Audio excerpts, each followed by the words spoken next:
Indian Prime Minister Narendra Modi hopes to secure a third term in elections that are now underway. His promise, a rising, united India. But in India's northeast, a state is at war with itself. Hundreds are dead, tens of thousands are displaced, and the central government is accused of looking the other way.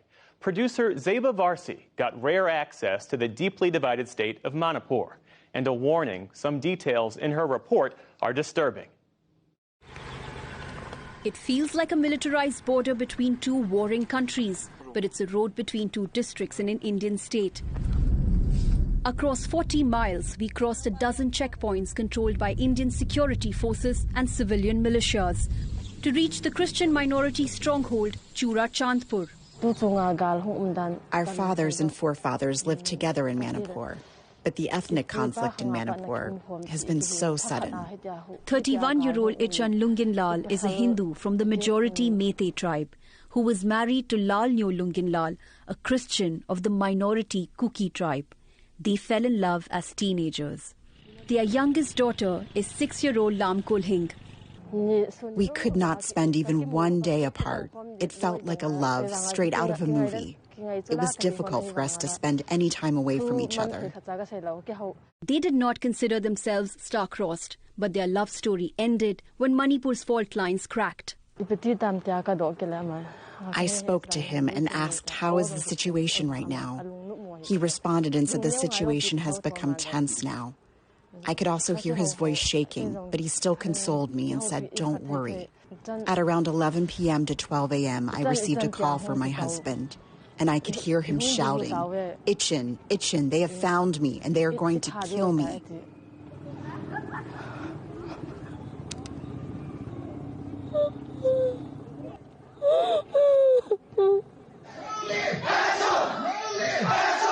What began last May as a protest over political participation and state benefits turned into an armed conflict between two tribes and religions that engulfed the state in flames.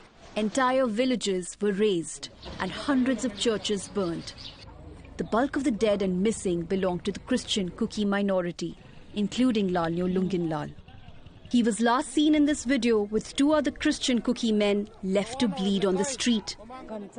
The mob killed my husband after brutally assaulting him like an animal. I don't think even animals are subject to such levels of violence. At the wall of remembrance, KuKis displayed death. Empty coffins in a line, one for every life lost. This wall bears the human cost of this conflict. The KuKi community calls it state-sponsored ethnic cleansing, and they tell us that each picture on this wall has its own story to tell. Prime Minister Narendra Modi portrays India's future as strong and united. But election day in Manipur was marred by violence. The Hindu majority Meitei militia allegedly captured polling booths. They are heavily armed and throughout this conflict accused of killing with impunity. Civil rights advocates accuse the state government run by Modi's Bharatiya Janata Party or BJP of protecting the perpetrators and exploiting ethnic divisions. This is a war crime. This is ethnic cleansing. And plus this is a religious persecution. Kim Gangte is a KuKi women rights activist who has documented sexual crimes. Most of our women who are there in the valley, they were being tortured, they were being raped, they were being killed. In May last year, two KuKi women were paraded naked, beaten and sexually assaulted by a mob of hundreds. One of them was allegedly gang raped. We are very much Indian. We are very much the daughters and sons of India. We really wonder why the central government is still keeping silent. Repeated requests for an interview with state government officials were ignored.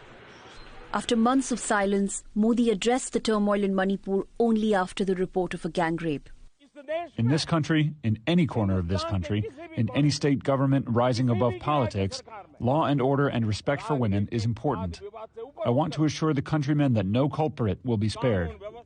But for the Christian KuKi community, that reassurance rings hollow. They no longer believe in living with the Hindu Meiteis. They want a separate union territory, as we saw in the hillside town of Moreh. Last year, this local economic hub was engulfed in flames. Today, it is heavily guarded by Indian armed forces and nearly inaccessible to anyone outside. After a 6-hour wait at a security checkpoint, we were allowed to enter. The moment one community sees the other community, they want to kill each other. David Vape is a KuKi activist in Moreh. He says there is an invisible boundary between these hillside towns and the capital, forged on hate. There's so much of divisions or mistrust between the two communities that the two communities cannot live together now.